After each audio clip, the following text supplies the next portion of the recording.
कराची मजीद update करते हैं। Bureau chief journalist Mohammad Farooq बरड़ू कादरी की रिपोर्ट के मुताबिक ज़िला केमाड़ी थाना इत्तेहाद टाउन की हदूद सेक्टर 9B में 2 डकैत आए और असलाह के जोर पर सीनियर क्राइम रिपोर्टर आगा मोहम्मद रिजवान खान और DMC का गवर्नमेंट मुलाजिम मोहम्मद अदरीस से पर्स छीनकर फरार होने में कामयाब हो गए। सीनियर क्राइम रिपोर्टर आगा मोहम्मद रिजवान खान के पर्स में सियासी अखबार का सर्विस कार्ड, CNIC कार्ड और 8,000 रुपये थे। थाना इत्तेहाद टाउन के एहलकार इलाके में गश्त लगाने के बजाय अड्डों पर मिलेंगे, उन्हें अपने पैसों से मतलब है। इलाके में डकैत गन पॉइंट पर लूटामारी करते ये किसी को कत्ल कर दे, उन्हें कोई फर्क नहीं पड़ता। जब इलाके में सहाफ़ी ही महफूज नहीं है तो इलाके की आवाम महफूज कैसे रह सकती है।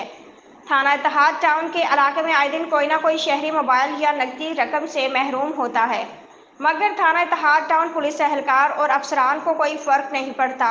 इलाके की आवाम की तमाम अहकाम से गुजारिश है कि खुदारा हमारे इलाके को डकैतियों से छुटकारा दिलाया जाए और कोई बहादुर अफसर हमारे इलाके के थाने में तैनात किया जाए ताकि इलाके के लोगों की परेशानी का इख्तिताम हो जाए।